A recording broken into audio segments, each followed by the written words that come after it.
Olá pessoal, bom dia a todos.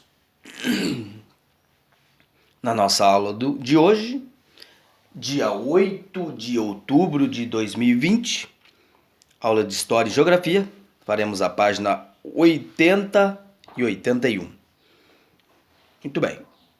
Pessoal, nestas páginas falaremos sobre os africanos antes da chegada dos europeus.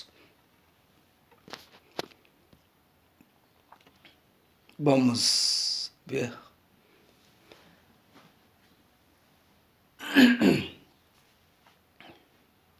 Muito bem. Os africanos antes da chegada dos europeus. No século XV e XVI, a África abrigava uma grande diversidade de povos organizados em aldeias, cidades, reinos e impérios. Em algumas sociedades africanas, como a dos Angicos, na atual República Democrática do Congo, e as da ilha de São Tomé,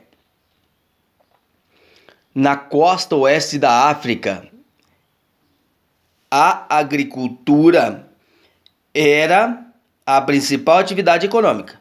Entre os angicos, essa atividade era exercida geralmente pelas mulheres. Nesta imagem, vemos aí uma certa imagem de atividade agrícola. Era o óleo de dendê. De repente eles estavam, pisoteando, para a extração do óleo, então, né? Olha aqui, ó. Isso mesmo. A gravura ao lado, produzida no século XIX, representa homens pisoteando o dendê para extrair o seu óleo, tá? Outra atividade econômica bastante importante era o comércio na região do Sahel. Por exemplo, havia cidades com grandes mercados, como o da cidade de Sokoto.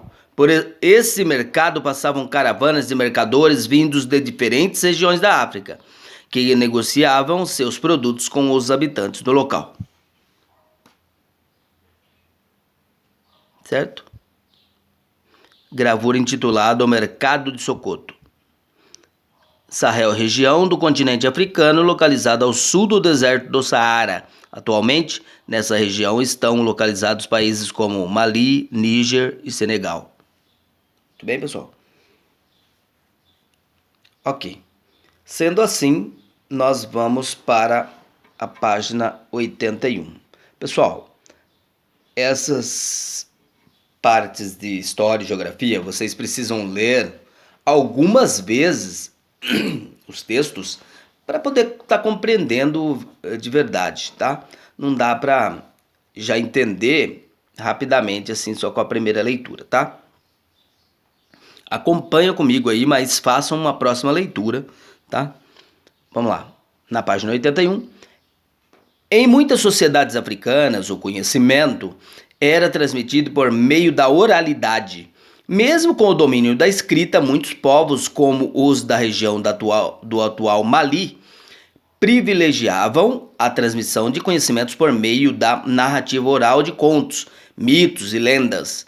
Nessas sociedades, os principais responsáveis pela transmissão oral da memória coletiva eram os griots.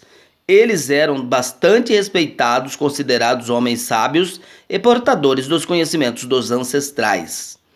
Então, temos uma gravura aqui, gravura do século XIX, que representa um griot do Mali. Os povos africanos tinham diferentes maneiras de se relacionar com a natureza.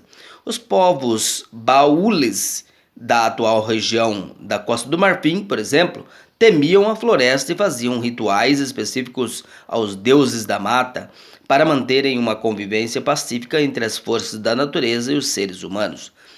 Muitas religiões tradicionais africanas baseavam-se nas forças da natureza e diferentes divindades representavam os elementos naturais como a água, a terra e os animais.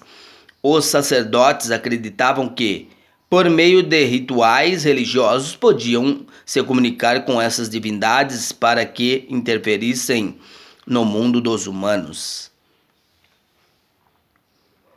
Já na região norte da África, algumas sociedades seguiam o islamismo, religião monoteísta criada pelo profeta árabe Maomé do século VII, no século VII. E aqui, ó, temos uma gravura que diz: a música e a dança eram importantes nos rituais religiosos africanos e também como expressão artística. Essa gravura de 1898 representa homens africanos tocando instrumentos musicais tradicionais. Ok? Pessoal, espero que vocês consigam fazer uma nova leitura para compreender melhor. E se tem curiosidade de algumas regiões, de algumas palavras que estão aqui, na página 80 e 81, pode estar buscando no Google, né? Faça uma pesquisa, porque o texto de hoje, os africanos antes da chegada dos europeus, como eles viviam, né? Lá na África, precisa ser compreendido melhor. E para isso vocês precisam pesquisar, tá? Ler novamente e pesquisar, ok? Compreendam como foi e espero que vocês tenham uma boa aula. Tudo de bom para vocês. Tchau, tchau.